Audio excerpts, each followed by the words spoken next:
പ്രീമിയത്തിലേക്ക് പോകുന്നതിന് മുന്നേ 2 കാര്യങ്ങളാണ് നമ്മളുടെ ശ്രദ്ധയിൽ വരേണ്ടത്. ഒന്ന്, നമ്മളുടെ വരുമാനം കൂട്ടാൻ പറ്റണം. 2, നമ്മുടെ ചെലവുകൾ കുറയ്ക്കാൻ പറ്റണം. എങ്കിൽ മാത്രമേ ഓ ക്യാഷ് പോസിറ്റീവ് ആകൂ. ഓ ക്യാഷ് പോസിറ്റീവ് ആകുന്നത് എങ്ങനെയാ? വരുമാനം കൂടണം, ചെലവ് കുറയണം. വരുമാനം എന്ന് പറയുമ്പോൾ കളക്ഷൻ, ക്യാഷ് കൂടണം, ക്യാഷിന്റെ ചെലവ് കുറയ്ക്കണം.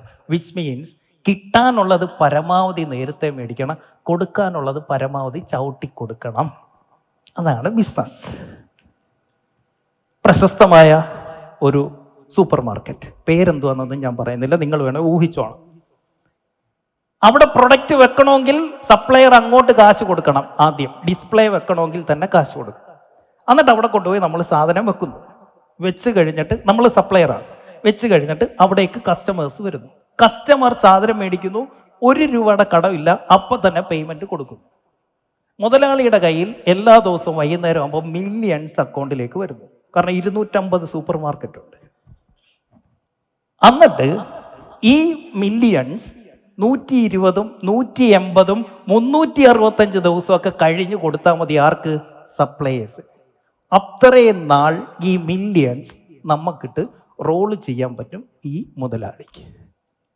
അതാണ് ബിസിനസ്. കിട്ടാനുള്ളത് എന്ത് ചെയ്തു? അപ്പ് ഫ്രണ്ട് മേടിച്ചു. കൊടുക്കാനുള്ളത് പരമാവധി ചവിട്ടി. കൊടുക്കാനില്ലാഞ്ഞിട്ടാണോ നമ്മൾ എന്താ ചെയ്യുന്നത്? കിട്ടാനുള്ളവൻ്റെ അടുത്തുനിന്ന് ചോദിക്കത്തുമില്ല, കൊടുക്കാനുള്ളവനെ വിളിച്ച് ഉണർത്തി കൊടുക്കും. കാരണം നല്ലവനായ ഉണ്ണിയാണല്ലോ. കിട്ടാനുള്ള ചോദിക്കത്തില്ല, പക്ഷെ കൊടുക്കാനുള്ളത് നമ്മൾ കൊടുക്കും. അവരങ്ങനെയല്ല, കിട്ടാനുള്ളത് അപ്പോഴേ മേടിക്കും, കൊടുക്കാനുള്ളത് പരമാവധി ചവിട്ടും. 30,000 കോടി ആസ്തിയുള്ളവർക്ക് അത് കൊടുക്കാനില്ലെന്ന് നിങ്ങൾക്ക് തോന്നുന്നോ? ഡെയിലി മില്യൺസ് ക്യാഷ് കളക്ഷൻ വരുന്നവർക്ക്, 1 രൂപയുടെ കടം കൊടുക്കാത്തവർക്ക് ഈ സപ്ലയേഴ്സിന്റെ പൈസ 90 ദിവസം ഹോൾഡ് ചെയ്യേണ്ട ആവശ്യമുണ്ടെന്ന് നിങ്ങൾക്ക് തോന്നുന്നോ? അതാണ് ബിസിനസ്. അപ്പൊ നിങ്ങൾ ചോദിക്കും, അത് തെറ്റല്ലേ? ഒരു 10 വീൽ ചെയർ മേടിച്ചു കൊടുത്താൽ പത്രത്തിൽ വരികയും ചെയ്യും, നല്ലവനാകാനും പറ്റും, ആ ചെയ്ത പാവം അടങ്ങ് തീരുകയും ചെയ്യും. Yes, that is true business. That is the real corporate business. That is the way you have to do business.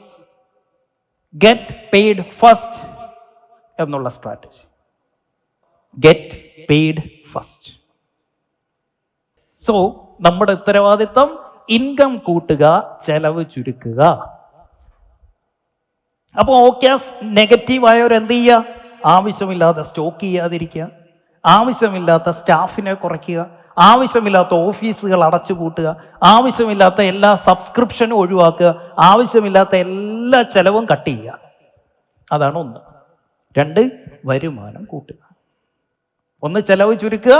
2, വരുമാനം കൂട്ടുക. ചെലവ് ചുരുക്കുന്നതിന്റെ പേരാണ് ഒപ്റ്റിമൈസേഷൻ. ഒപ്റ്റിമൈസേഷൻ എന്ന് പറഞ്ഞാൽ ഉള്ളതിനെ പരമാവധി ഊറ്റിപ്പിഴിഞ്ഞെടുക്കാൻ പഠിക്കണം.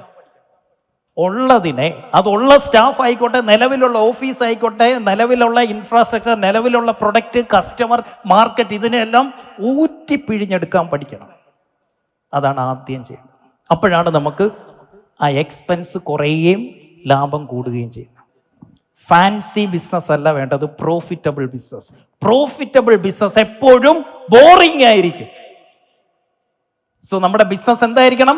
പ്രോഫിറ്റബിളും ആകണം, ബോറിങ്ങും ആവണം.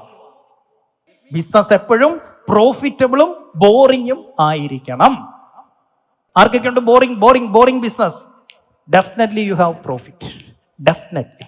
കാരണം നിങ്ങൾ ഒപ്റ്റിമൈസ് ചെയ്യുന്നുണ്ട്, നിങ്ങൾ റിപ്പീറ്റ് ചെയ്യുന്നുണ്ട്. മറ്റുള്ളവരെല്ലാം പുതുമ തേടി പോയിക്കൊണ്ടിരിക്കുക, പുതിയ പുതിയ പുതിയ പുതിയ കാര്യങ്ങൾ. പുതിയതിന്റെ പിന്നാലെ എപ്പോ പോയാലും നഷ്ടം കൂടും, ചെലവ് കൂടും, ലാഭം കുറയും.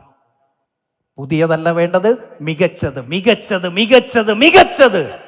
ഓരോ തവണയും ബെറ്ററാക്കി മാറ്റിക്കൊണ്ടിരിക്കണം. We need a better business, not a bigger business. 15 branch അല്ല വേണ്ടത്, ലാഭത്തിലോടുന്ന ഒരൊറ്റ ബ്രാഞ്ച്.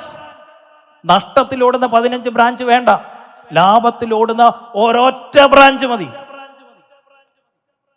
സോ നമുക്ക് 2 കാര്യങ്ങളാണ് ചെയ്യേണ്ടത്. 1, ചെലവ് ചുരുക്കുക. 2, വരുമാനം കൂട്ടുക. നിങ്ങൾ ഈ വരുമാനം കൂട്ടുന്ന സമയത്ത് നിങ്ങളെ സംബന്ധിച്ച് all revenue are good revenue.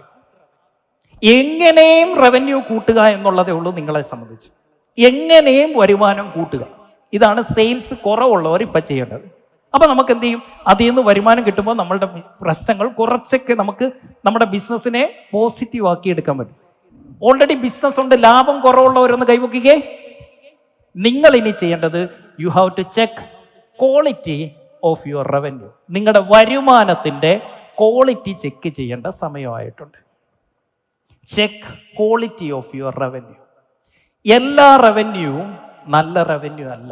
ഈ പറഞ്ഞില്ലേ, 1 കോടി രൂപയുടെ വരുമാനം, 15 ലക്ഷം രൂപ ലാഭം, 90 ദിവസം കടം, it's not a good revenue. 60 lakh രൂപയുടെ പ്രൊജക്ട്, 10 ലക്ഷം രൂപ ലാഭം, അപ്ഫ്രണ്ട് പേയ്മെന്റ്, ഗുഡ് റവന്യൂ.